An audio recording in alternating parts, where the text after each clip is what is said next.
he says, Mamma Mia closed. And I said, what? Because I knew the space because it was a beautifully built out space. You had been in it. Huizinga built it and all that. And I said, man, I go, really? I said, let's go over there. So we walked over there, or he drove me over there, and found the property manager's number and called him. That was a Sunday. Tuesday we looked at it. Friday we signed the lease because it was the middle of COVID. It was September of 2020. So they're like, you're gonna give us rent every month? I said, sure.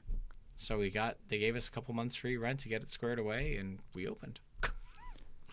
That's so fortunate. And when I saw the space, I said I could make this a steakhouse. I said I could do this. I could do that South American style steakhouse I've been wanting to do, and that's what we did. So you put it together pretty quickly. Yeah. Like I said, from the time we signed the lease to open was about 8 weeks. But I mean, the concept in your head, you already knew. Yes. Yeah. Because I have I have a pretty extenuous steakhouse background, and I love steakhouses. What I didn't want to do though was just make the traditional New York, Chicago steakhouse where it's just steak and butter and cheese. Yeah. We have some of that, but we wanted to kind of give it a nice little flair and flavor and just its own identity. So that was that. So. Well, welcome, man. Yeah, thank you. I just want to point out that this little flourish of orange is because of you. Because I wanted to make it a little bit nicer. I wanted the presentation to be just a little bit nicer, so I brought that in. Well, I'll tell you, I noticed that, and I was like, oh man, it looks refreshing, it looks great, but B, it looks great with the color scheme in here. Oh yeah, because it kind of just stands out, with the blue and the earth tones, and I love that shade blue, by the way. So like seeing that when I first walked in, it really just kind of set it off. So, cool. Well done. I'm glad it's got your seal of approval. Welcome, Kyle. Yeah, thank you. And welcome to the Florida Podcast Studio. I've been really looking forward to this chat because as we were starting to talk outside, and I was like, well, let's get to the table and start, sharing some of this stuff. I'm thinking that, there's so much to talk about by way of not only the restaurants and your specific journey, but all of the things that apply in a very wide manner to running a business. Being a boss, being a leader. I'm not so much a boss because I never was crazy about that term. I was always about being a leader and leading by example, right? And I know those are the things you probably subscribe to as well. So, but there's just so much that is involved with being successful in any endeavor. And that's just kind of one of the things that I would love to be able to look into. And obviously geared towards the restaurants themselves and then, what's coming up in the future. But I always like to start with kind of everyone's origin story. Even before you got into restaurants, and what was that catalyst that got you there? But even before then, what were you doing? What were you like as a kid? Where did you grow up? Is this your native area? Sure. Yeah, absolutely. Well, before I get into that, one of my favorite quotes, which I was saving for the podcast, I was thinking about it out there, was, you said, one of the key things of, all these things, they all kind of intertwine, and regardless of what industry it is, like you said, whether it's the mortgage broker or this guy or that guy, one of my favorite quotes, when you know the way broadly, you see it in all things. And I think that's ties into exactly kind of what we're going to get into today, it sounds like. So I just wanted to throw that out there in the beginning because I think we can tie it in at the end. So absolutely. And that's what I love to do because I think it serves a lot more people too. It's great to have those specific things, but if we can sometimes leave those tactical nuggets that are going to apply to other people and other endeavors, I think that's the value 100%. add. 100%. Yeah. So growing up, I did grow up here. I grew up in Port St. Lucie. I grew up right off of Floresta and South Bend, right there right by the C-24 canal where the bridge is. Yeah. Born and raised there. My parents moved here in 1980. I was born in 86. And I was the kid that rode his bike, played in the woods, built tree forts, knew every episode of Batman, that came out. And you a comic book kid too? I had some comic books. I really liked the cartoons and the movies. I was a superhero fanatic, right? I was always trying to save the day, I'm only child, so I had a lot of time to just, let my imagination wander, right? Mm-hmm. I had a really good childhood. I was very fortunate. My father, he worked really hard. My mom, she was always involved with the school. At some point, she was always I remember growing up, she was always an assistant to the teacher. She didn't have her degree, so she couldn't teach, but she could assist in the classes. Sure. So she was like always a room mother. That's what we used to call them growing up too, like a room mom. Yep. And once I started getting older, not older, but once I was an older child, like 8, 9, 10, she was volunteering or working as an assistant for like the preschools and stuff. So I'd get out of school and then go to wherever her preschool was, and I'd kind of wait around and all the little kids, and I'd play my Batman toys or whatever. and I played baseball growing up. I really enjoyed playing baseball. I was way better at outfield than anything else because I could kind of not pay attention until I heard the ball get hit. It was fun. It was great. I played up until high school. And then I realized, I'm like, oh man, everyone's so serious. Like this isn't fun anymore, right? And so I stopped playing baseball in high school, and I'm trying to think. So and also growing up too, I was always interested. I wanted to be an astronaut. So going, from the time I could read, I remember reading books about the planets and like stars and like the solar system, and I was like, like picture books, Sure. And I was just fascinated by rockets, and like one day we'll get to Mars and walk on the moon, and I was like, that sounds pretty cool. I was like, who gets to do that? So I've kind of always fascinated about things that are very you have to have a very broad and deep imagination to grasp them, right? Mm-hmm. And in a real deep conceptual ideas, I guess is kind of the word thoughts I'm trying to get out. Mm-hmm. And so I stopped playing baseball. I still thought I was going to be an astronaut, and I was going through high school. And as any teenager is like, oh, Dad, I want to drive. Dad, I want to get a car. And my dad says, great. How are you going to pay for it? And this was around the time, about my freshman year, is when his company really started to take off, and I really started to see him build his company and really start to care for his people and provide pathways for their growth and development. And it was great because whenever he would go out to dinner with any of his the people that he worked with, I could always go. It was always like, hey, my mom and I would go, and they'd have their business dinners. Do you think he was using that as a practical example for you, or you were picking up on it just intuitively on your own? A little bit of both. A little bit of both. He never really like kept anything or like it was like, oh, I'm going to go work, you guys stay home. It was always like, hey, we're going out to dinner with David and Brian, and I'll go out, and they would chat shop, and I just absorbed it, right? And his company, he manufactured boat lifts. Okay. He was high tide boat lifts. Oh yeah, right sure, here in Fort Pierce. absolutely. So, him and his partner, they built that to a great company, and so just hearing them strategize, and my dad was an engineer, so they were patenting gearboxes, and they were taking on these challenges of hey, we're going to build the world's largest residential lift. How do we do it? And so napkins and pens, and they're drawing gearboxes, and I'm like 12, and I'm like, what the hell are you guys talking about, right?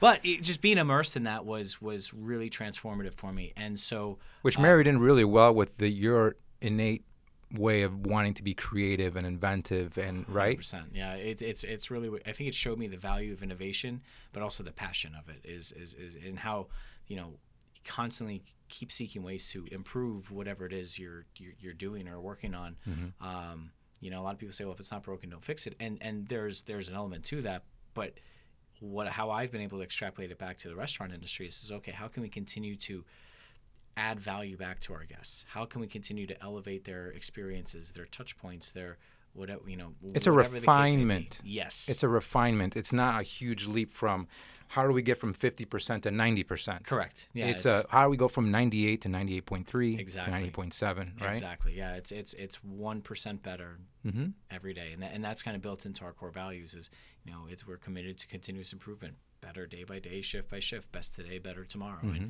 And it's just always about striving to continue to improve. And so all through high school I'd go through that, and as I got older, we'd have our little fireside chats, my dad and I, and we'd and we would just talk about life, and fortunately, I got to preface it, when I was 19 he passed away from lung cancer, so very fortunate I was able to get a lot of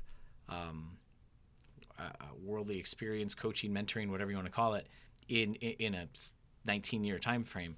And he had a really strong influence still to this day, and not about I want to make my dad proud, this, that, the other, but I'm like, how would my dad do it? Sure. What would he tell me in these situations? And sometimes maybe I'm right, maybe I'm wrong, but on what his advice would be. But that really set the stage for me to go my own pathway. And so going back to the car thing, he said, how are you going to pay for it? And I said, well, I don't know. I'm like, what do you mean? Like, he's like, go get a job. And I said, well, I'm like 14 or 15.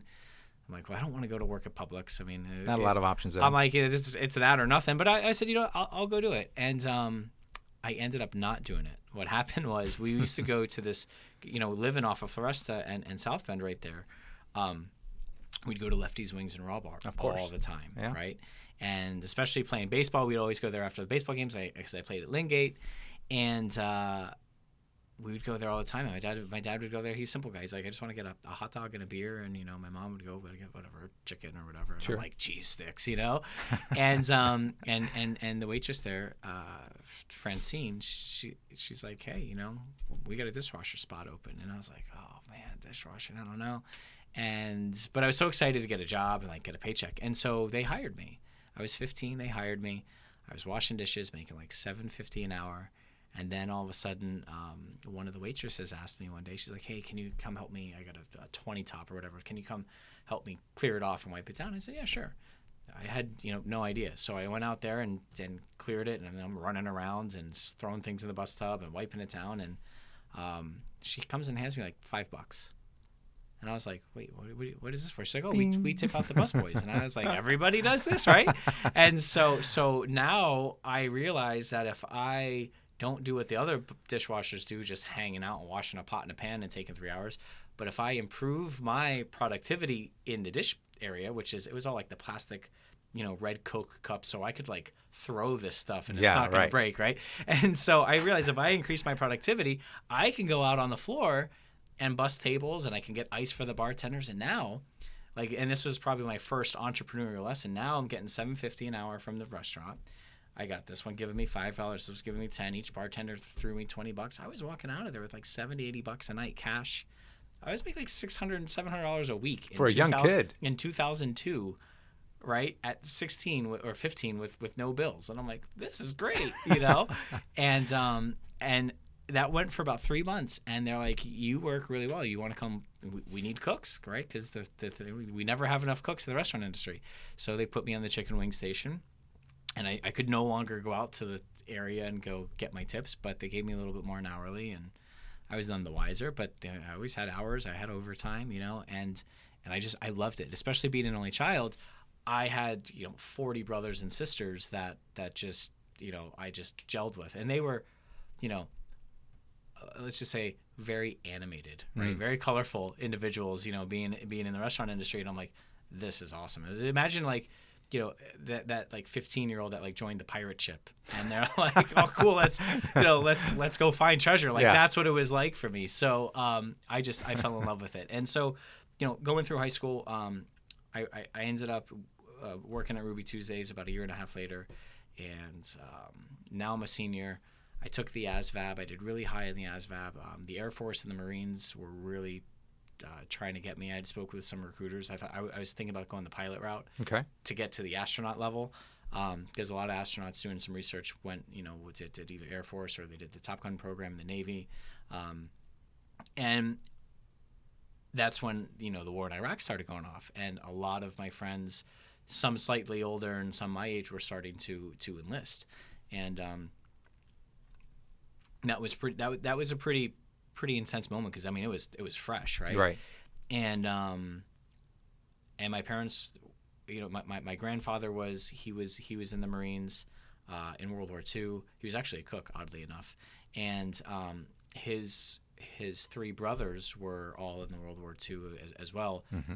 Only him and one other brother came back, and so that kind of weighed on me a little bit. And being an only child, I said, I'm gonna stay stateside. So I didn't know what I wanted to do. I didn't want to do the 4-year university, but I knew I wanted to do something. Like I was ready to go. I'm like, Did you feel like you were giving up on your dream of being an astronaut in that moment? I did, yeah. Was that kind of the rub too? I did, because the other option was, maybe go to like Embry-Riddle Aeronautical University and go that route. But I could not. I was ready to get after it. I didn't want to sit there for another 4 years in a classroom. I couldn't do it, and some of my counselors were like, oh, well, the school counselors were like, oh, well, go to the community college for 2 years and then you can figure it out. And I'm like, no, I'm not repeating. Like, I don't even like being in high school. Like, I've got 3.8 with honors GPA. I said, I take 3 classes a day and I'm out of here. And that's too much for me. I'm like, I want to go out there and get to work. So, my general manager at Ruby Tuesdays goes, Kyle, have you ever thought about culinary school? And keep in mind, like, Emeril Lagasse was real big at the time doing his show. Bam, Of course. The personalities are starting to be a thing. Celebrity chefs were starting to become a thing. Gordon Ramsay, Hell's Kitchen season 1 was coming out. So I'm like, that looks cool. I'm like, but how do I go from Ruby Tuesdays to that? Yeah. And so you're always thinking path. I'm picking that up. You're always thinking path. I'm like, right? Yeah, because and something that served me really well is, okay, here's what the end result looks like. Yep. Here's where I am now. How do we go from here to there? What is that line? And right, and it's no different than like before GPS on our cell phones. If I'm going to drive to Disneyland and I've never been there, I got to find it on a map and I got to work it backwards, sure. Right? So it's kind of the same thing. And if you think about it, humans have been doing that for millennia, right? So I said, okay, how do I do that? So she goes, why don't you go to culinary school? And sure enough, there was a pretty good culinary school in West Palm. They've closed since then, but Florida Culinary Institute off 45th Street. And so I came home and I told my dad, and I said, and he was kind of like vying for me to go to school at night and work with him, like he did with his father. He went to construction and engineering school at night, and he worked with his father doing construction during the day. So he was trying to get me to do that, and he wasn't like twisting my arm, but he was like, listen, we can do this and we can do some serious damage. And I loved the idea of that. But I didn't want to just be like, oh, well, hey, what do you do? Oh, I just work for my dad's company. Yeah. I wanted my own thing. And I loved the restaurants. And so I came home and I said, hey, Dad, I think I want to try this culinary school thing. And he goes, what are you, nuts? And I said, oh, maybe. I said, I don't know. I said, it's awesome. He's like, you're going to work nights, weekends, have no life, no family, not make a lot of money. And I said, I'm like, I don't know. I'm like, there's something there. I said, I don't know what it is, but there's something to it. And he goes, well, go work at a real restaurant. Get out of the corporate stuff. Go work at a real restaurant and let me know what you think. And he goes, and if you like it before you graduate high school, I'll put you through culinary school. And I said, okay, that's a fair deal. That's a fair deal. And so I said, well, Dad, I'm like, I like Ruby Tuesdays, tropical smoothie. I'm like, what's gonna qualify here for this? And he says, go apply at Roddy's. And I said, okay, I'll go apply at Roddy's. So I drove out to Roddy's, filled out an application. The chef came out and asked me a couple questions. And at this point, I had like worked every station at Ruby Tuesdays. Like I thought I was like important, you know what I mean? And you had this in the bag. Yeah, I'm like, yeah, I could work the grill station. I could do this. I could do that. And so he's like, sure, all right, come on this way. Walks me through the kitchen. There's people in chef coats. There's like product and equipment that I had never even seen before. And I said, oh, yeah, I'm over my head here. But he hired me, and $9 an hour. And I stood next to the steamer and just chopped vegetables for the stations, for the saute station. I did that for about 3 months, just chopping vegetables, taking out garbage cans, scrubbing floors. And here I am. I'm like, oh, I'm a hotshot line cook, but I know I have no idea how any of this stuff works. So then they let me work the salad station for a little bit, and again, same thing. I'm like, okay, let me learn the dish, let me get fast at it, let me make it right. And the salad station was right next to the saute station, which was really cool because they're making things all a la minute. They're flambeing stuff, setting stuff on fire. People are screaming and shouting. They're throwing all the dirty saute pans. They're throwing them into the bucket of water, and I'm like, oh, that's cool, right? I was like, there it is again. Yeah. Like, how do I do that? Some of that showmanship. Yeah. So I just watched it, and then the chef de cuisine who worked the saute station, he left. He moved to Tampa, and I'm like, hey, can I try that? And so they put me on, and in about 2 weeks of a lot of burns, a lot of note taking, a lot of screaming, I kind of started to get some rhythm, and I got really good at that station. And there's so much that happens in an a la minute saute station from a cooking method perspective. It taught me so much. And so here I am as a senior in high school, learning, getting culinary school, real worlds right there. Graduated high school, went to culinary school, and culinary school, it wasn't a breeze per se, but I had such a head start from that training that it was fantastic. So, and your dad's recognizing that this is your thing. You're he really is, into yeah, it. and he got to see about another year and a half before he passed of kind of just how I was able to really kind of get a strong foothold and an understanding of this. And I remember one of the things, it was lung cancer that he passed away from, and one of the things that really solidified that this is for me was when I made him lamb chops one night, and then like the next night I made him duck. And this was when I knew we knew he was sick, and didn't have much time left. His time was limited, yeah. And he was like, I don't like duck, I don't like lamb. He's like, whatever you did to it, he's like, it's freaking amazing, and I would eat it, every day. And so to me, to be able to take this product and craft it and give it to somebody who like doesn't like these things and say, wow, that was one of the best things I've ever had. I'm like, okay, there's some level of skill and art to this that I'm starting to pierce that veil, and I got to keep going. So that was pretty much the early days of kind of just how I started to view the world and understand what some of the opportunities were. So yeah, it was really interesting that you said that that your dad was obviously did a lot to instill in you a lot of foundational things in a relatively short amount of time, that you were able to be blessed to have him around. And just on the relationship and father side, that's one of the things that being a father of 2 daughters myself, is just one of those things where it's like, I'm at a point now, they just went off to college and went out to San Diego, and it's just like, wow. Not to be morbid, but it's like I say to myself, if I were to pass away tomorrow, I feel really good about the stuff that I gave them, and that they can take that and move forward. And that's exactly one of the gifts that your dad, obviously, one of many, I'm sure, that gave you. He did. He definitely did. It was obviously it was hard, right? Of course. But it was that's the foundation. I still think of those lessons, to this day. Sure.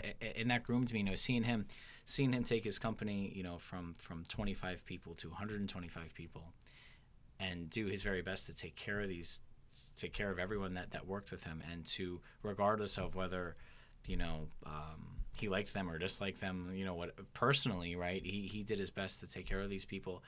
And I remember him, in our chat saying, Kyle, he's like, I'm responsible for 100 people's livelihoods.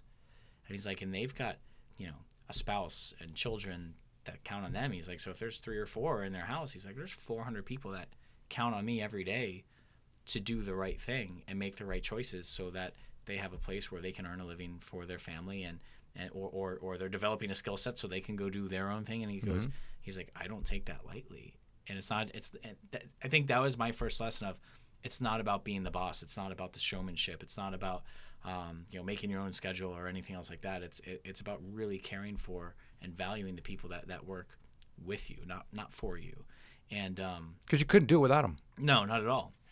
And what I tell my team all the time now is, guys, my job, right? My if I could distill my job into a few statements, is my job is to live conceptually somewhere in the future and look at what does that look like, and work it backwards and provide the tools and the framework for us to get there collectively. Because if we can get there collectively, that's going to be better for all of us, because that creates opportunities for everyone around. Because my restaurant managers will need to be GMs if we execute that. My GMs will need to be directors of operations. My directors of operations will need to be vice presidents, et cetera, et cetera. My payroll can go into operations. So there's those levels, and that was something that I got to learn when I did rejoin on the corporate world with the Capital Grills, the Eddie V's, the Yard Houses, when I got to work with Darden. I got to see that at such a macro level. But I was really fortunate that in the restaurants that I worked with, I was able to work with people that had been with those companies for 10 years, 20 years, and saw it from, location number 10 to location number 90. And so I got to understand a little bit about what that path was like for the company and the individuals, and be able to kind of say, okay, well, that is doable. That is possible. So there is a way to marry those two, building a large corporate organization, a big business, but still be very mindful of the intimate location, the people it serves, the people that work there, and be able to create that. It's not one or the other. You can't have both. I believe so. Yes, you can have both. If you look up the company, was it Zappos, the online shoe company? Shoe company. Mm-hmm. Yeah, their culture was like absolutely tremendous and amazing, and so I think and even Chick-fil-A. Yeah, absolutely. Has some of the best training and cultures in people don't realize that in the hospitality industry. So I definitely believe that that's possible, and I think the only way it's possible is through leadership, right? It's through leadership. It's through that servanthood leadership. And I actually just had this conversation with somebody just the other day, and we were talking about we were actually talking about a restaurant I used to work at. I won't name it because sure. I just I want to be professional, of course. But it's not anything negative. But when I worked at this restaurant, we had a general manager, managing partner rather, it was the term, and she was absolutely amazing, right? And I learned so much from her, from the operation side, from the execution side. It was spectacular. I was a server then, and a few years later, she had left the company and she had moved on, and the company, big corporate chain, put another person there, and I did get the chance to work with him briefly, and he was a good operator, but he was just missing that extra little bit that she had, right? That we'll call her Susie, right? Mm-hmm. And Timmy, fake name, was great, great operator. I enjoyed working with him, but he was just missing that little bit of crazy chaos excitement that generated really positive results in culture, this, that, the other. And I think from what I understand, that person's now gone, and now there's a Billy, right? And apparently, some people that currently work there under Billy, like, yeah, this place is like, it's not, Kyle, it's not what you said it was. And I said, well, yeah, I said that's the perfect example of just that little bit. It's that leadership, right? Because the leadership, the lid on leadership is your most senior leader. But in this case, the organization has great leadership.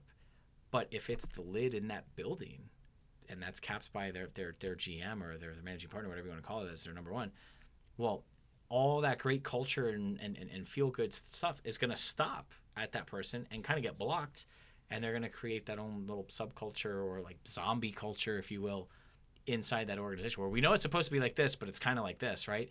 And if that one individual can kind of, maybe, and I don't know, I've never met them, but maybe, check their ego and kind of let that great culture flow into their team, they wouldn't have, some of the turnover or the challenges and stuff that they have. So it was very interesting because same building and a lot of the same hourly people are still there, right?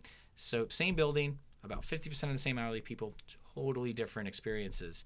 And so I think, on building it out on that big corporate level, you can't lose sight of at the individual restaurant level, store level, dealership level, whatever industry you're in, right? That person that's going to be your number one, your head honcho, your GM, whatever the title is going to make or break the culture and the productivity within that team. And what you intend from the corporate level could be a totally different experience, team member experience, because of that one person. So it's very. I believe you could do it, but you got to be able to really make sure that those leaders are bought in and know the language and know how to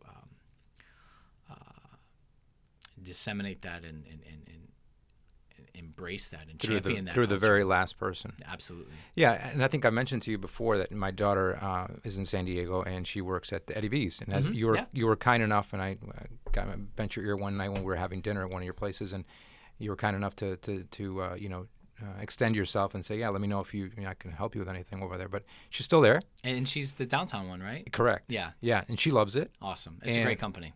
And she's flourishing there. But she also, to your point, shares with me stories of, we need to really eliminate this. Eliminate's a little harsh word, but certainly remove ourselves from this type of person, whether it was lower leadership or just an employee there, because it does permeate throughout the entire staff and the experience, which then on some level has got to bleed over to the customer experience. 100%. Oh, absolutely 100%. So you always have to nip that in the bud. And so she was there, and I said, well, honey, you've in our powwows at night, and checking in Your on fireside her. chats, yeah. Yeah, exactly right. Our fireside chats is exactly right. I said, well, have you thought about, bringing that up or taking the leadership role to maybe potentially say something, or because she's also very good about using her words and being able to craft that to massage it the way it needs to be. But and all of that is just so important in order to bring this whole holistic experience for the entire restaurant. And so I think I said the leadership that is managing the restaurant, managing you, are going to value that as an employee, and they're going to want to keep you around. So one of the fireside chats right now is making sure that she understands her value and her spot without being aggressive or entitled in any way. But she's been there for over a year now. Yeah. Good. So in the restaurant business, I feel like it's a long time, isn't it? Yeah, it is. The restaurant industry is known for turnover and just there's a lot of what's the word I'm looking for?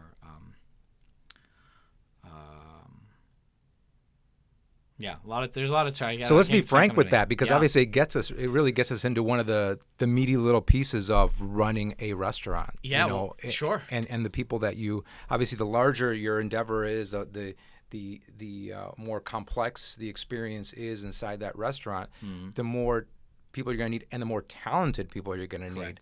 So I've got to imagine that having the managers that you have chosen to hire and to work with you have to be able to keep their eye on that and be able to add in people, remove people as it's needed. It is a very complex and fluid environment because of that. And so one of the things that also, so we have 300 team members, throughout the 3 restaurants, and we'll be in the next 2 years we'll be pushing about 700. So we have KyleG's on the Ocean. Mm-hmm. We have Ember. Yep. In Port St. Lucie. We have the Oyster Bar. And we have the Oyster Bar. Mm-hmm. And now we have soon to be Ember Stuart. Mm-hmm. And then there's 2 more coming down the pipeline. One, we get delivery of the gray shell in March, where we start construction. Oh, we can tease about that a little bit later. And then we get another gray shell at the end of 23 going into 24. That'll be a much larger operation, so we can chat about that. We will. So how do you then fill that with quality people? So here's what I tell my leaders all the time. I'm like, oh, we need better servers, we need better cooks, and when as soon as I hear that, I pull them to the side and I say, hey, come here real quick. I put my arm around them and I say, is there a better cook store somewhere that I don't know about? Is there a better cook tree that you're gonna go pluck these people from and instill them? And I said, really think about it. I said, we pay the best in the area. We have the best benefits. We market. I have a marketing budget for our careers program for our hourly and our salary. So nobody does that around here. I go, what more can I do for you to help you find these better people that you seem to think exist out there, as far as skill set goes? And they go, boss, I don't know. And I go, maybe the problem's you. And they go, what do you mean? And I say, well, how much time have you spent training them? And you have the training materials. We've developed training materials for you. How much time have you spent making sure that they know the training materials? Oh, I got busy. I got this, I got that. And I said, there you go. I said, so you need to take some ownership on that person's execution and their knowledge base, Performance. and come back to me and say, hey, boss, I have tried everything I can with them. They're just choosing not to do it. And I said, we'll have a different discussion. I said, but you're not going to go find this better, whether it's managers, whether it's chefs, whether it's servers, bartenders, et cetera, et cetera. Sometimes we get lucky. And there's someone who just moved down here, especially recently, they got out of, all the lockdown states, and they've got, Las Vegas, they've got Napa Valley, they've got Chicago, New York. So they've got really high level of skill set, right? Training and Vegas resorts and hotels. So they're coming kind of pre-programmed with whether it's front house, back house, whatever. But I tell my team all the time, and we've been able to develop this culture of character first, skill set second. And so I was actually asked a question the other day. I'm working with a company trying to help them with their restaurant. And they said, we can't find a chef. I said, you're not going to find a chef, especially now with as hard pressed as it is for the restaurant industry. It's one of the things, I'm on the board of the Florida Restaurant Lodging Association. And it's one of the things that it's been an issue pre-COVID as far as staffing levels. And once COVID came and decimated the industry, and people can, make money on YouTube. They can go work for Amazon. They can drive Uber. We have so many, the especially locally in our area, the healthcare industry is depleting, our workforce, our demographics for people who work in restaurants. So, we transitioned about a year and a half ago to say we have two mission statements. One to our guests, we're serving smiles one plate at a time, right? One to our team members, we're committed to being the employer of choice for hospitality on the Treasure Coast. So I guess what I'm getting at is I told them, I said, my head chef on the KyleG's Prime Seafood and Steaks 5 years ago was my dishwasher. We build our people, and you have to build them. So we have more internal promotions than we have external hires now at this point in our management ranks, right? Because we have to build them and we have to instill in them. And so my job is to be able to coach them and guide them and give them the resources, teach them why we do things. And forget about how for a second. Why do we grill the steak like this? Why do we set the table like this? Why do we manage our reservations the way that we do? Why do we look at the specific numbers that we do, and why are those important? And so when they get all that, then they can start to be really effective. And some people are really good at this aspect, and some people are really bad at this aspect. And so figuring out what that combination of a team is. So it's going back to that character first, skill set second. And I would rather find someone who is going to be a great person, who's going to be trustworthy, who's going to care about their people, their guests, their restaurant and their building, before I find the most amazing GM or the bartender that has the most flair or the chef that has the best recipes. Because who they are is the unknown at that point. You don't know. You haven't worked with them. 100%. And I can't teach you, once you're past about the age of 5 or 6, I can't teach you how to be a good person. I can teach you how to cook a steak. I can teach you how to open a bottle of wine. I can teach you wine knowledge. All of those things are tangible skill sets that with just a little effort, anybody can learn, right? But I can't teach you how to just be of genuine hospitality. So going back to when you have those negative people, our job first is to figure out what's happening. Is it the environment we're creating that's causing this? And if so, what can we do to fix it? Is it maybe there's something going on in their personal lives that, maybe they've just, they went through a breakup, or maybe they've got some financial troubles and, their landlord's evicting them. Maybe, I don't know, maybe they stubbed their toe this morning. I mean, there's so many things going on, and I'm sure you've probably seen in the news, the mental health is kind of like the next big, upcoming challenge. I think that we're going to face as a nation per se. And so we've got to take these things in mind and sort it out. And once we get to the point of, okay, they're choosing not to do it, and they're just saying, hey, F this, we're not interested in doing it this way, this, that, the other, or choosing not to be a part of the team, well, then they've already made their decision that they're not a part of our team. So let's just promote them to a guest and let them go work in our competition and go be cancerous there. And so teaching our team to kind of look for the character first and coach for that. And then go back to that if there's an issue. And then go back to that if there's an issue has been a key.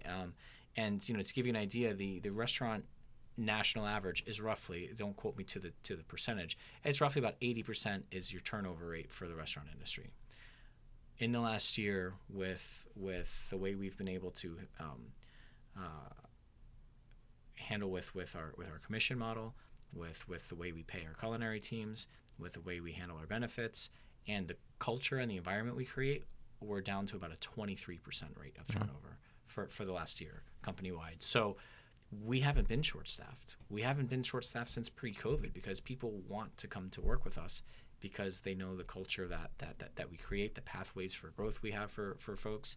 And the alternative to go somewhere else is likely not as appealing.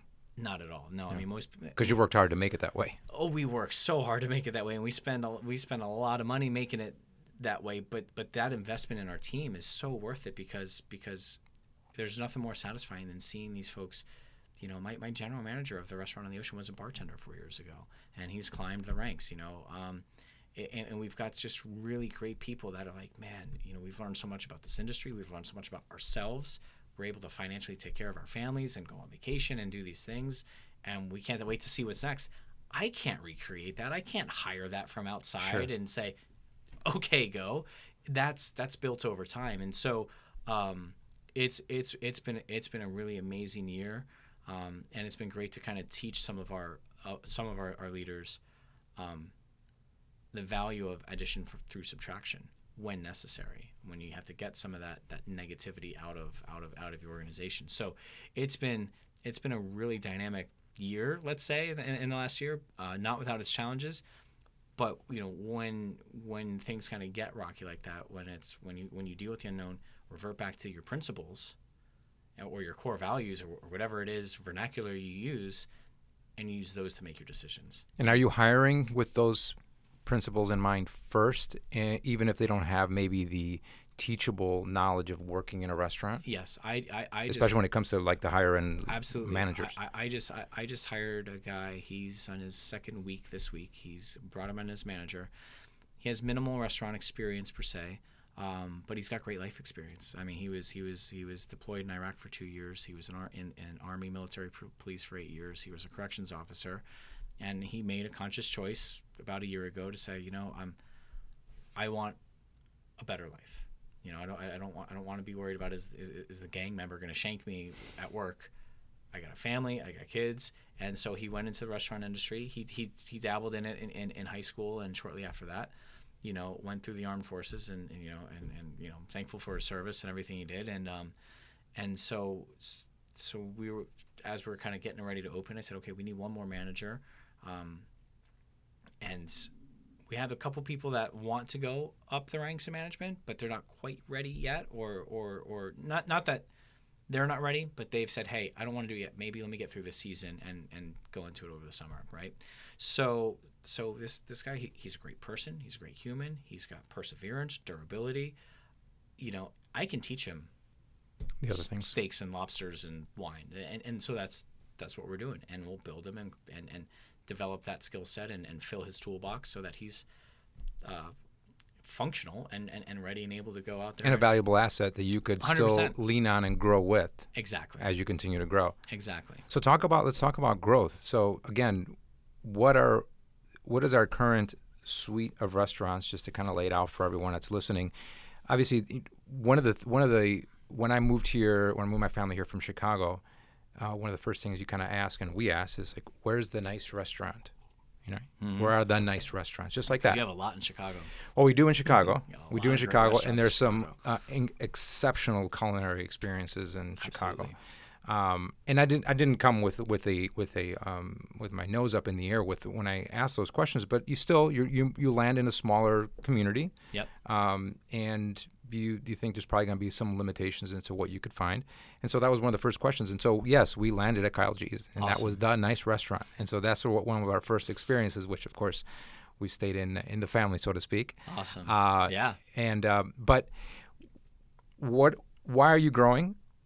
Why are you growing in those restaurants in that direction? Are they offering a completely different experience? Right. Are they just a different geographic location?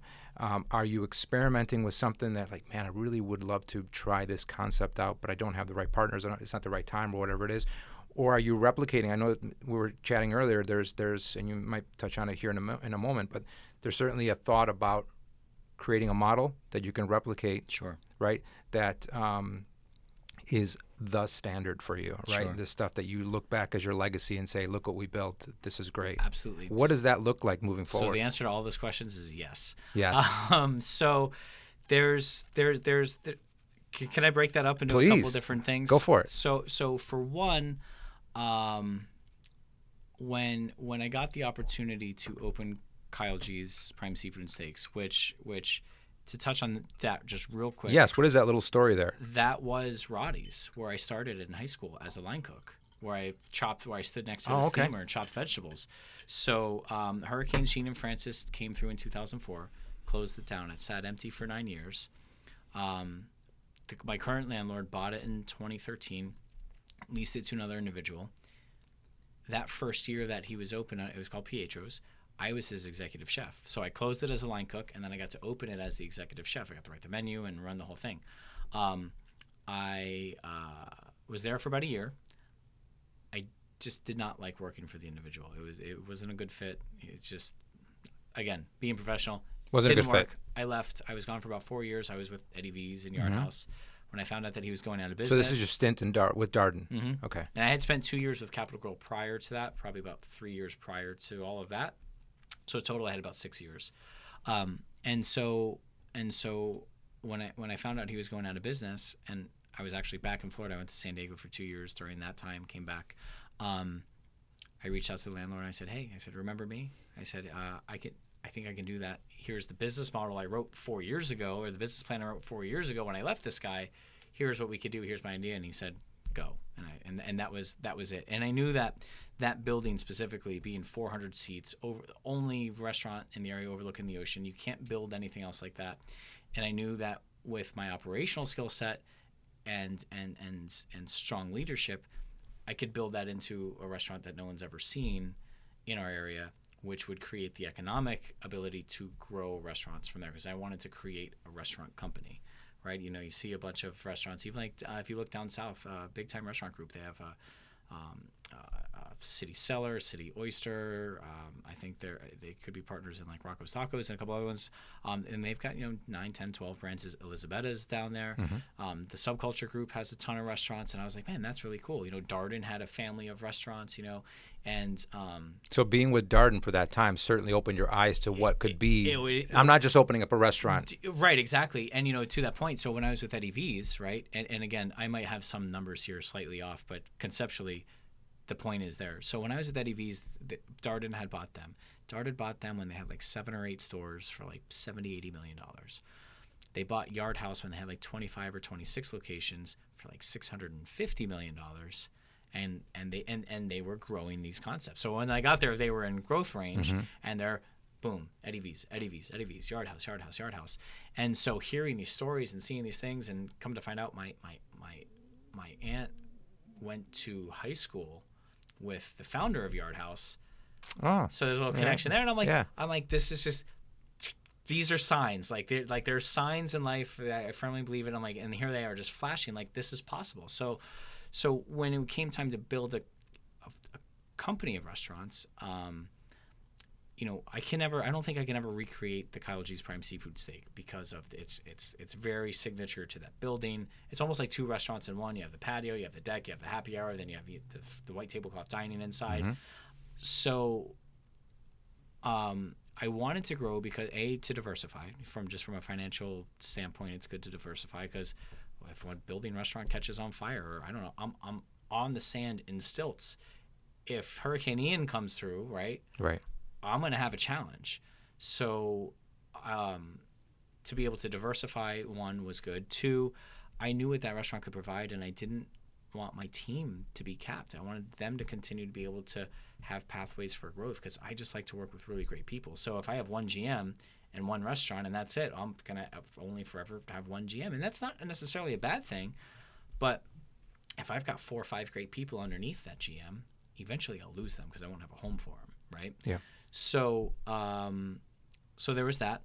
Number 2 was there was always different concepts. So I always wanted to have a family of different concepts because, you know, I could do that more strategically. I realized that, you know, if we kept the KyleGs and we made that known for quality, for integrity, for good restaurant practices, for, you know, the blanket term, I could do different concepts. And that way, if you want seafood, you go to the Oyster Bar because you're getting a great KyleG's experience at the Oyster Bar. If you want steak, you can go to Oak and Ember.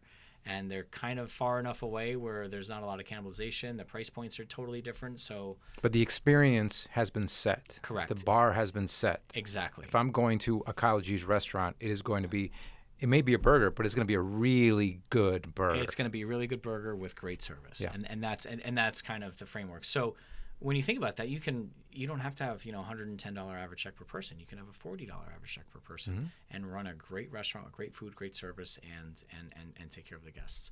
So going to the demographics aspect, that's why we did St. Lucie West, because it's very densely populated. You know, we could have a small footprint there, and we could represent the Ocean restaurant well, and we could get our guests there once a week, and it won't hurt. They're not gonna stop going once every 3 months out to the beach to go do the anniversary, the birthday, the family's in town, graduation, whatever, right? And then so that was kind of where we realized, okay, well, now we can kind of own our backyard. We can operate our restaurants. We can have some synergy with how we train, with our point of sale, with our vendors. I don't have to drive from Boca to Jacksonville to check on restaurants because we're opening, you know, one in a major city. So, you know, my family likes that aspect, right? Like my stepdaughter, my fiance, and our 18-month, they like that I'm not driving all over the place, and so that worked really well. And then, you know, as we kind of just continue to get a little bit more momentum, you know, more developers, more people say, hey, come do that over here. And so we look around and say, okay, what are the demographics? Well, it's too close to Oak and Ember. I'm not going to do that. Oyster Bar, it's not a fit for it. So I've been toying around with this concept. It's called, the code name of it was The Chicken Place. Okay. Because it was going to be a Latin rotisserie chicken and cocktail bar. All right. Right? So think of, you know, really awesome Peruvian rotisserie chickens, ceviches, paellas, but affordable, like super affordable, very fast, and a very casual type place, you know, in a really cool cocktail bar where, you know, very focused on the Peruvian and Central American Latin flavors. How many seats? Well, What'd you think? The one we're building now is going to be about 150. Oh, okay. So it's not that tiny. So it's, I like to be about 150 to 250 seats. Okay. And so I've just had this idea. And the math makes sense. The math makes sense. From a business perspective, Yes. the math makes sense there too. Yes, exactly. Okay. And so I've had this idea for probably like 2 years, and I've been driving my team nuts about it. The Chicken Place. And they're like, "You're nuts! Like chicken?" And I'm like, "Yeah." Like, "Where are you going tonight?" "I don't know. The Chicken Place." Like, "What's that?" "It's the place. It's the Chicken Place. That's the name of it." Like, you can't mess that up, right? And then who doesn't like chicken? Who doesn't? The whole world eats chicken. There's every culture. You eats know chicken. more than anybody. Yeah, Chicken's your Vietnamese plate. Vietnamese chicken, Chinese chicken, Greek chicken, Italian chicken. Serve it up. We'll eat it. Yeah. And so I said, guys, this works. And so we found a spot. It's actually going out in Tradition next to the Fresh Market. Okay. By Olive Garden and Longhorn. So we found a spot out there. And my broker came to me and he's like, I don't know if you're interested. This place is coming up. It's next to a Fresh Market. And I like that. And I like that it's next to two Darden restaurants, Olive Garden and Longhorn. They've done their demographic research. So we got pasta. You got steak. I said, can't open a steakhouse there. I said, it's right next to it. I said, chicken. And so I told my team that, and they're like, Kyle, you're absolutely nuts. And I said, maybe. I'm like, but watch this. And so you may be right. So I got the logo done. We started working on the concept development, just as far as the menu and the flavors and stuff. And you know, we're still in the process of developing it, but the lease is signed and done. And I was about to say, you've secured the location. Secured the location, lease is signed. They turned it over to us in March. We'll start building. You know, I'm working with the architect now on the floor plan and layout, which will be a nice open kitchen, open bar. We'll have the ability to where, let's say, if you're shopping, you can order, you know, a chicken dinner for 8 and a bunch of sides. Order it all online, pay for it online, and you can be at Target or the Fresh Market or whatever. Come pick it up; it'll be ready, waiting for you. Kind of like in Starbucks when you order on the app. Sure. You just go and you just pick it up. It's going to be very similar to that. Or you can sit down and have a nice casual chicken experience. I mean, and a cocktail. Yeah. And the idea is great quality food, great quality service, creative cocktail, great flavors, at an affordable price. How impactful, how important has it been, because you just touched on it right now, to be able to integrate that service concept of being able to order on your app? I mean, obviously, COVID was a big motivator of doing that. It was. Is that now part of your business plan for a restaurant like this? It's only going to be part of our business plan for the chicken place. Okay. Because, we're not going to do the third-party deliveries because I don't trust them. Mm-hmm. Not because they're exorbitantly too expensive. And I think as they figure their models out, they'll figure it out where it's a win-win. But the convenience for the pickup, for sure, especially in that area where there's a lot of just traffic driving by. Doing other things. To me, I think we could make the numbers work without that. But since the chicken and the style of the flavor, the style of the menu items, they'll travel well. I can't put a dry aged ribeye for $99 in a box, have you take it home 20 minutes later, get into it, and have it be the same. And also too, in your higher end restaurants, there's so much that's built into that menu price. It is predominantly the quality of the food, but the service aspect of and the presentation, right? And as our daily lives get more, just phone based and transactional, what's happening, in my belief, is we are losing that human interaction on a daily basis. You can go check your groceries out at Walmart now or wherever and not talk to anybody, which personally I kind of like. I can get my stuff dropped off at my door. Nobody says anything. I ordered a can of paint on Lowe's and I sat in the parking lot and somebody brought it out to me. Right, exactly. So we're losing these little daily interactions, which most people kind of like it. But at the same time, we're in the industry of hospitality. We're in the industry we are called the service industry. So if I'm just going to a kiosk at McDonald's and select my Big Mac and a burger pops out the window, that's sustenance. That's almost industrial, if you will. No, that's arguable if it's sustenance. Right. Well, yes, yeah. But you're eating to fill your belly. You're not eating for an experience or to share with your friends and family. And so I think there's an element where because we can deliver the food that we know will hold up well. And you can order it, you can come pick it up, you can get it home, and again, it's designed to be casual and quick and flavorful and healthy. I mean, we're going to use all natural, chickens, and we're sourcing the farms for the chickens, so we get all natural, great quality product. So, in that aspect, yes, but that's the only restaurant, and actually in all of our restaurants right now, we don't even do to go, and we haven't since COVID. Oh, really? We did it the first 5 days we opened after COVID. Remember, we opened on May.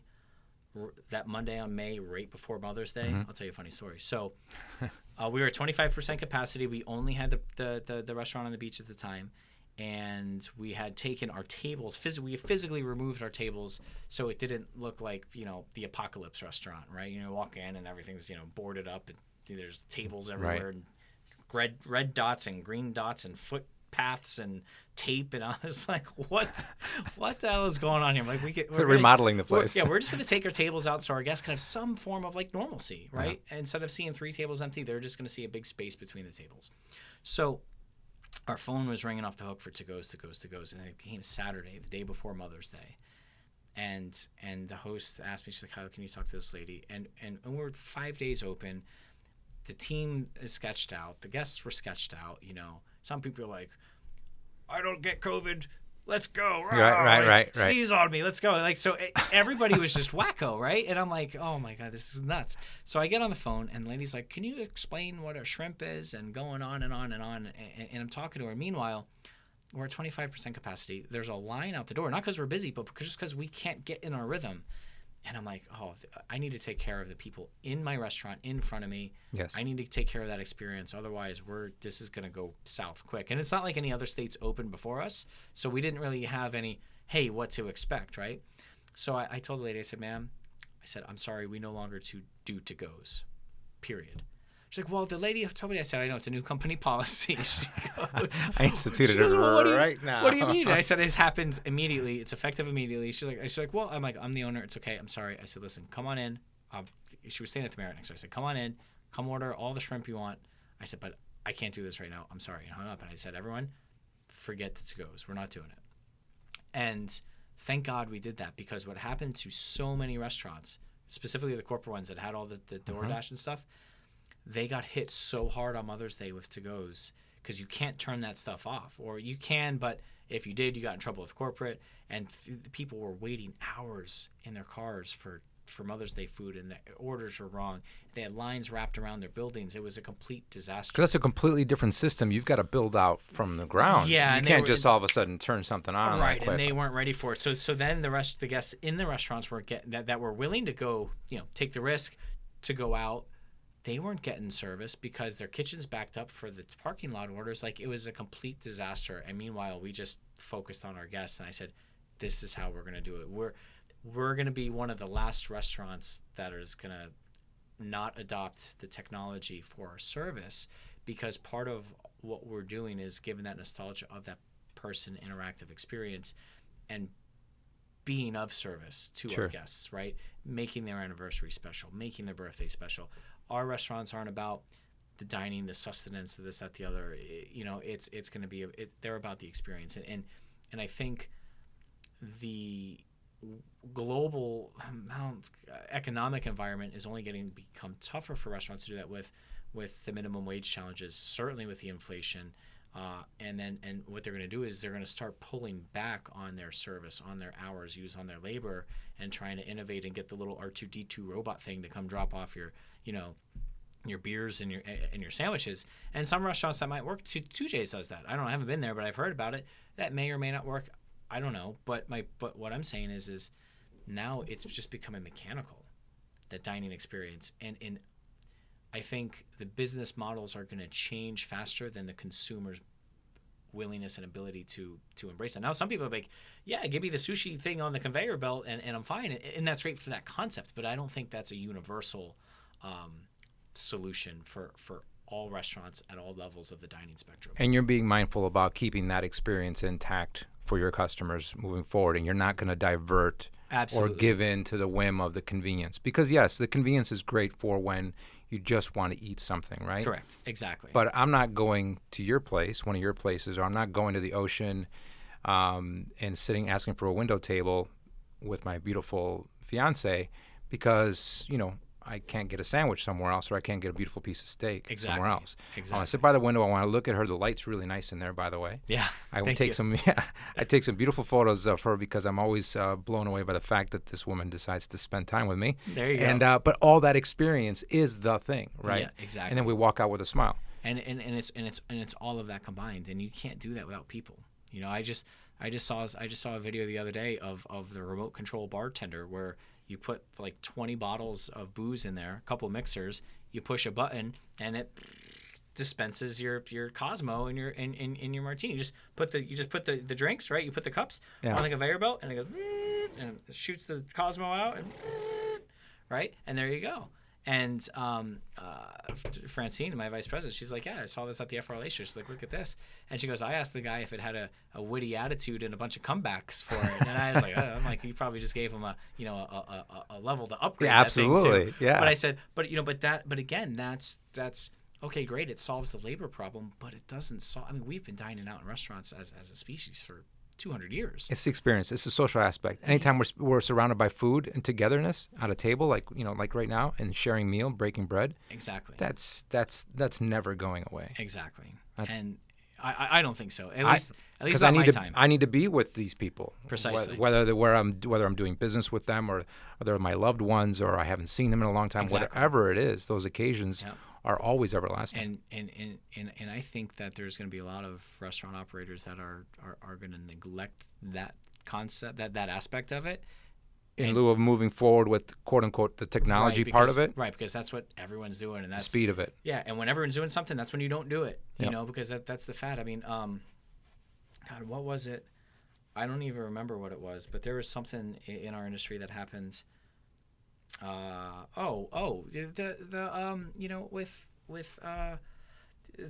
vaccine mandates and the restaurants getting just crucified for you have to wear a mask or you can't come in, or you don't wear a mask, or if you do wear a mask you can't come in, and just this and that. I'm like, listen, do what makes you feel comfortable. If you want to stay home until you feel safe, that's okay. I'll be more than happy to serve you, to be here when you're ready, and be of service to you when you're ready. Yeah, I had a guest a month or two ago, like, this is the first time we've been out in 2 years. It's our anniversary, and it was at Oak and Ember. Like, this is absolutely amazing. Thank you so much. They're still out there. and that's okay, you know. And I was like, hey, it's great to have you. Welcome to our restaurant. Thank you for choosing not only your special day, but your first outing in 2 years to be with us. Like that means something to me. That's huge. You know, and imagine not going out for 2 years, and then the first time you go to a restaurant, R2D2 shows up with your steak. You're like, what's going on, right? Like, it's just, so I think there's a lot of people that are going to try to jump through these hoops and do all these things and forget what we actually do as an industry, which is serve people serving people, right? Mm-hmm. And making these memories and experiences. And again, if you're going through the Chipotle line to go, you know, fill your stomach with carbs and what is it? Carnitas, which I do. It's pretty good. It's hard not to like a carnita. It's a different story, but when you're doing it at you know, at the level that we want to do it at, not that we're there's restaurant levels way beyond what we do. We want to do it at a great quality level, with great experience and great service, and have that intrinsic value all the way around for the people in that area too, because obviously you're very conscious of who your population is, right? And the fact of the matter is, we have a certain population here. It tends to skew a little bit older. They like what they like, so you also have to. You can't completely flip something on them, because that's not who you're serving. So you always have to be very conscious of the service that you're providing. Absolutely. To whom and what do they value. Exactly. And clearly your customer, by way of your success, your customer values the service that you're offering, the experience that you're offering, and that's why they keep coming back. Precisely. And you know, one of the other things too, you know, on the business side of it, you know, on just the black and white numbers of it, you know, what we're seeing, you know, through the restaurant associations on nationally is as the cost, you know, our costs in the restaurants went up first before the grocers, because supply chain, et cetera, different suppliers, et cetera, et cetera. Well, now what's happened with inflation is now the cost of the grocery store has gone up as much or more than kind of where we've been at in the restaurant industry. And so what you're seeing now is, and that's due to mainly gas and labor, right? And then the rest of it is product and like specific products, right? So now what we're seeing is, well, you know, guests, the consumer would go out, let's just say they went out 3 times a week, right? Well, now they're spending the same amount of money, but they can only go out twice a week. So you're gonna get less frequency, right? Which means that if you were in their, as a restaurant, if you were in their top 3 favorite restaurants, well, you better damn well be in their top 2 favorite restaurants now, because they're gonna make a sacrifice. And even if they don't stop going to you, they're gonna go to you less. Now you extrapolate that times, you know, how many ever guests a week, a month, a year you serve, you're gonna see an influence. So what we did was when about a year ago, when we switched to our commission model,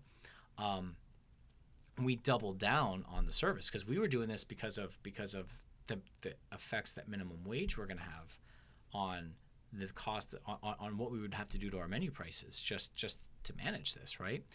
And so we were getting ahead of the game, and it actually worked out well, because all of our employees and team members ended up getting, you know, a 10, 20, 30% pay raise because of the commission, because of that we were able to reallocate funds back into our kitchen. So many benefits came from this, which allowed us to keep our menu prices down. So what's happening is you know, the mid-range restaurants are having to raise their prices due to inflation and labor costs. And everything else costs more. Like our repairman costs more, our stove costs more if we have to buy a new stove. Like everything costs more. So they have to raise their prices. And so now the guests say, well, everything's expensive now. So let's go. We're going to be happy to pay another 20% more to go from the mid-range to the higher end range in our area, and get way better quality food and way better quality service, right? And I'm not saying anything negative about the folks that you know aren't at our price point. What I'm saying is we strive and make a phenomenal effort to make sure that we've got great quality product. Like, you can't buy the steaks we buy. You know who buys the steaks we buy? The Breakers, Okeechobee Steakhouse. Mm-hmm. They're the ones that buy our steaks. Like, you can't get that because... I'm not going to Publix and picking that up. No, you're not going to Publix and picking that up, and they won't sell it to other restaurants around here, because they find they're good partners that they believe in, that they value, because they've got top line stuff, and you kind of get a little exclusivity in, you know, in a little radius if they like you. So it's like those kinds of things is where our value comes in. Like that's what you pay for, is we go out and source these things, find these things. We invest a ton of time and energy and resources into training, so that when you come in for your anniversary, Your anniversary's set. It's ready to go. You have an amazing experience, and you're creating a lifelong memory. Sure. You're not going to remember what you ate. You're not going to remember who your server was. You're going to remember how you felt on your 30th anniversary when you went out and had a great time. And that's the reason why you go back. Right. Or when your daughter comes back from San Diego and you're like, babe, or, hey, we're all going out. We're going to go out and we're going to go have a great time at KyleG's first day back. Boom, let's go. Like that's the concept of it. And for those that are going to say, well, hey, this is all costing us more. We need to cut. That's the wrong move. So on that business end, the commission structure that you've set up, was that married with? I noticed that the gratuities now is included on the. That's how it works. So it's a service charge, and we do it at 16%, which is below the customary 18 or 20. Because I know not everyone wants to tip 18 or 20, but what's good now is none of our servers or bartenders tip out anymore, and if they get any additional gratuity, they keep all 100% of this themselves. So. They went from walking with, after they tipped out, they went from walking with about 13 to 14% of our sales. Right now, company-wide, we average, because there are people that will leave an extra 10, 20%, sure. we average about a 25% of their sales they walk with between the additional gratuities and the built-in service charge, and they tip out zero. So they're making more on the front end, and they're not spending, and they're not paying anyone to bus tables at the end of the night. Or paying out the service bar. So they make more up front, and they pay out zero, so they ended up with a huge boost. And then what we were able to do is because as a commission employee, we can set the hourly rate how we want. So we were able to set that at a lower rate, and then we were able to take that difference and allocate it into our kitchen to where when we switched to those models in our restaurants, our entire kitchen got a quality of life increase raise at $2 an hour, plus any raises they were already up for performance. Mm-hmm. In addition to that, on holiday pay on holidays like Thanksgiving, Christmas, New Year's Eve, we're closed Christmas Day, New Year's Day. So Christmas Eve, New Year's Eve, Valentine's, Easter, Mother's Day, Father's Day, they all get paid double time, which nobody here does. All of our hourly team members have PTO, 401k, dental, health, life, vision, maternity, paternity, tuition reimbursement, a whole suite of like a Fortune 500 company has, and they love it. Did you model that after something you saw, or did you kind of cobble it together from a couple different things that you came across? I modeled a lot of it from the benefits that Darden had. They didn't do the holiday PTO or holiday time off or holiday pay, the double rate of pay. Mm-hmm. But California state law has something like that, where it's like if you worked over I forgot what their terms were because it's been so many years, but it was like if you worked over a certain amount of hours in a week or in a day, like once you passed 10 hours a day, like if I worked a 14-hour shift, they would pay you double time for those 4 hours.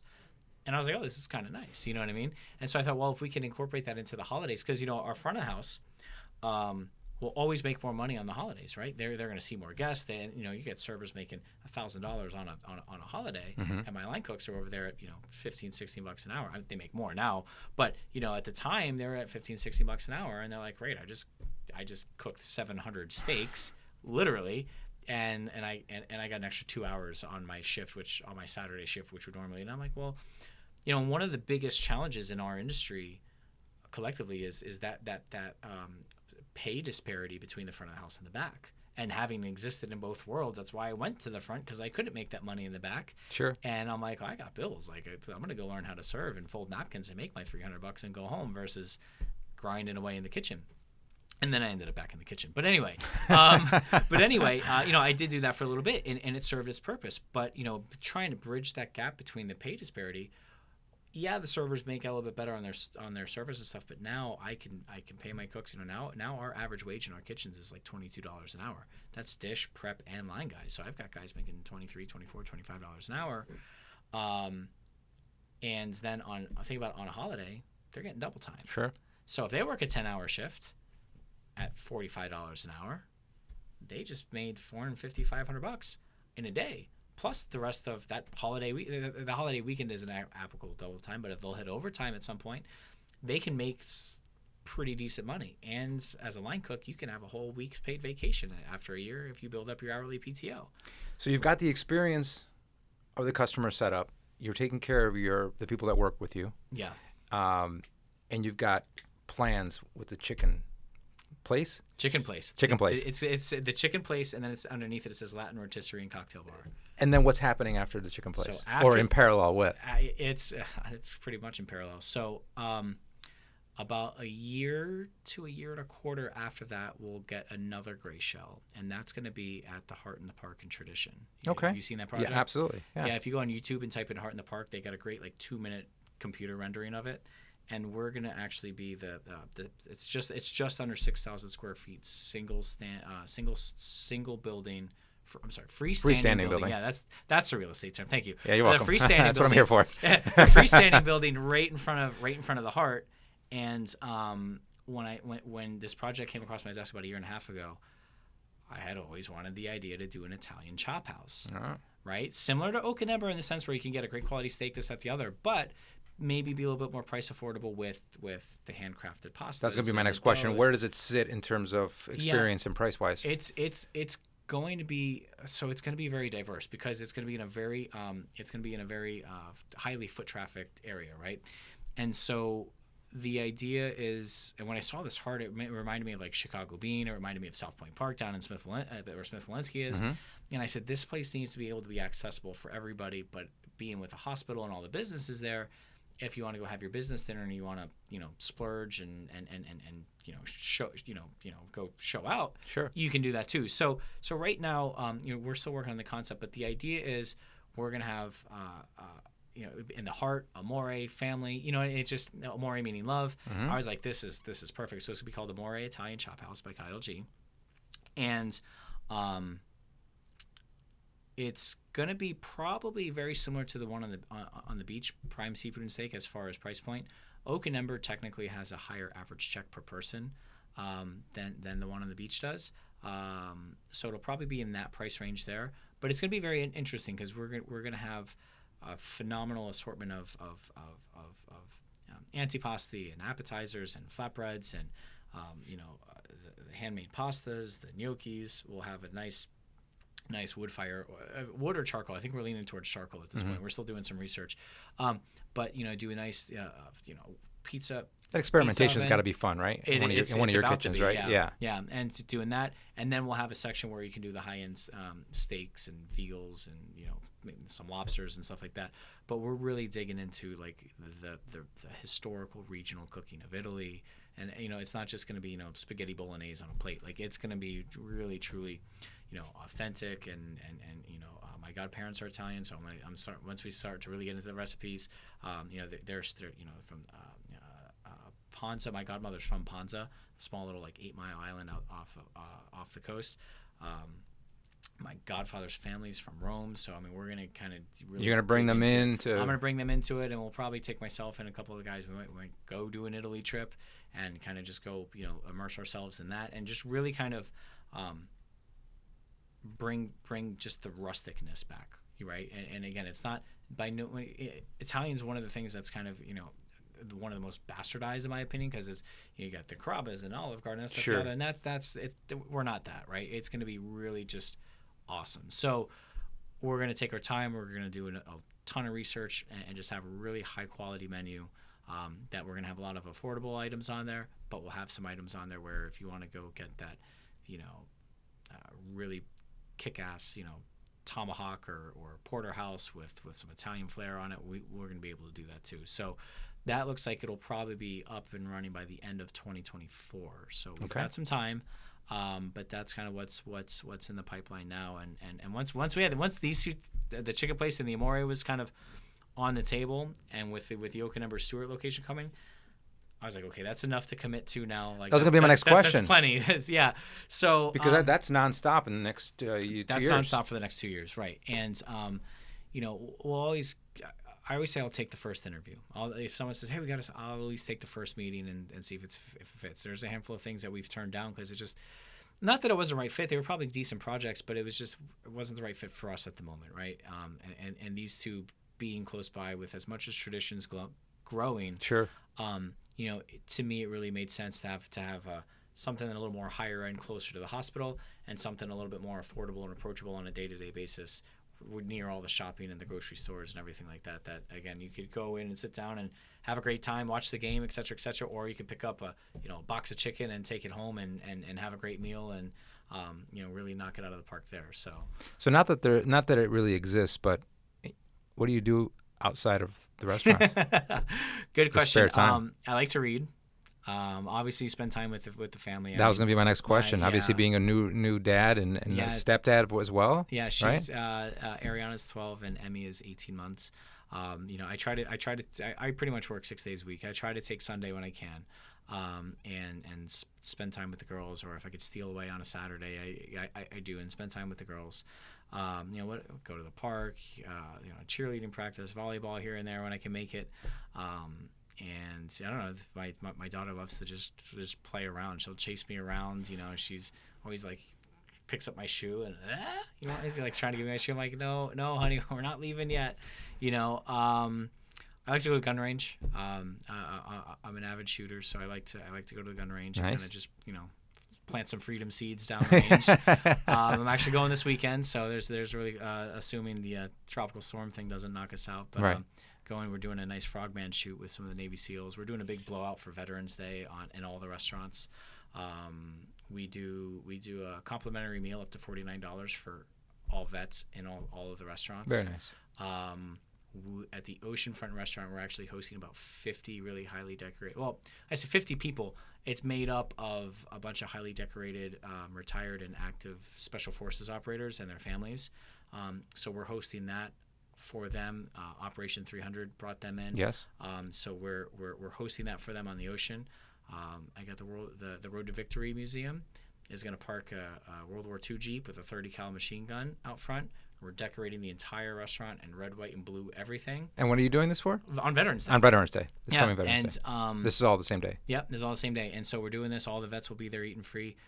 We might have a couple of celebrities coming by. Cool. I have a bald eagle coming, and I've been working really hard. Well, actually, contacts of mine have been working really hard on getting a couple of jets to do a flyby since the air show's there that weekend. Right. We might be able to get a little squadron to do a flyby of the beachfront restaurant and really piss off my neighbors on the island, I guess. But really just trying to do something awesome for the vets. And this will be our third year that we've done the discount, but this will be our first year the third year that we bought the dinner for the vets, but this will be our first year where we're really kind of going all out, and it's really become a thing. So I think next year is going to be really cool for Veterans Day. Well, listen, you've got a lot to be grateful for. A ton to be grateful for. Just on the bigger picture. I mean, 100%. You've accomplished a lot. You should be very proud of yourself, I'm sure. I'm proud of the team, man. Yeah. There's a lot of people that have, gone through the fires with me, and I couldn't do it without them. I mean, Percy and Dylan and David and there's so many. It's a very specific breed that's willing to lock arms with you and go down that road, because it's not an easy road. Absolutely. No. Yeah. There's I mean, I'm thankful for all 300 of our team members. There's a handful there. We had our 5-year anniversary in September, and we got not logoed, inscribed.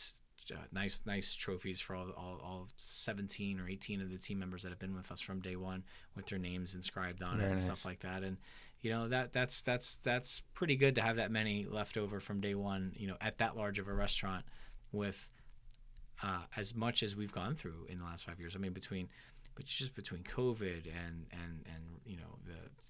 the last couple of years, and still be able to retain these great people is just it's awesome. COVID and the restaurant industry go hand in hand. I mean, that's the theme. That was the headline. That's who took the biggest, in my opinion, biggest brunt. No, it absolutely was. It was. I remember when we closed, and I'm like, what? Now what? Like, what do you like? What it was the most. Was there a shutdown moment for you? Was there we just have to close this up? The numbers doesn't work. Like, there's no way I can dig out of this. No. When we stayed open all the way through, and we actually stayed pretty busy until the governor at Friday at 5:00 that March whatever it was, said okay, everything has to shut down, and so I was like, okay, I guess we're shutting down. Like the rebel in me wanted to be like, right. We're staying open, but I just the bad press that Kyle's trying to kill everybody. Yeah, I'm not trying to go that route, right? It's a difficult rope to walk. Yeah, absolutely. So we shut it down, and I remember for the first 2 weeks, I went home, I hung out with my dog. This obviously is pre-baby and everything, and I said, "Oh, now what do we do?" And I'm like, "Well, we're gonna reopen." I'm like, everyone's gonna, It was like in my mind, and not to bring humor on this, but it was the only way I think I could rationalize it and come to terms with it at the time, because it was such a I've never seen anything like that before, and all I could think of was that scene in My Cousin Vinny when he's standing there in the purple suit and he's like, the whole world's got the flu, right? And I'm like, and again, not to minimize, I've had it, it was anything like that, but that was all I could think of to kind of just rationalize and get myself through it. And I said, well, that's going to end at some point, whether it's a year, a month, I don't know. And fortunately, I've been able to develop a good relationship with some of our elected officials. Like, hey, we think we're going to, open, we're working on it. And so I got with my team and I said, okay, guys. And that was really a pivotal moment for us. I said, okay, guys, people are going to be going out less. People are going to be scared to go out. So we need to make sure that their experience is awesome. I said, whoever wants to come to work, come to work. We're going to go get in there. We're going to redesign our menu. We're going to retune and fine-tune our service model. And we're just going to treat this like a new restaurant opening. And we did that. And then we've just continued to refine on that even to this day today. And that has proved phenomenal for us. And again, with 0 to-go sales, we've been up in sales. Last year was our best year. This year will be about flat with last year, just because of the inflation and frequency and all that stuff. But it's there's a lot of colleagues I know that are down substantially. And last year was an outlier year, so to be level with that, I'm thrilled with. So it was weird. It was a really weird time. But again, it was revert back to our core values. And let those guide the way. In times of uncertainty, you have to let those guide the way, because we don't know it all, and I don't know it all. And look here, you're sitting here waiting on more growth. You're ready. You're positioned and ready to continue to build. Yeah, we're ready. So I mean, that's the answer. That's the win. Yeah. Listen, thank you for joining me today, man. Thank you for really having me. appreciate it. This was a lot of fun. Yeah, the studio is fantastic. Cheers, brother. Cheers.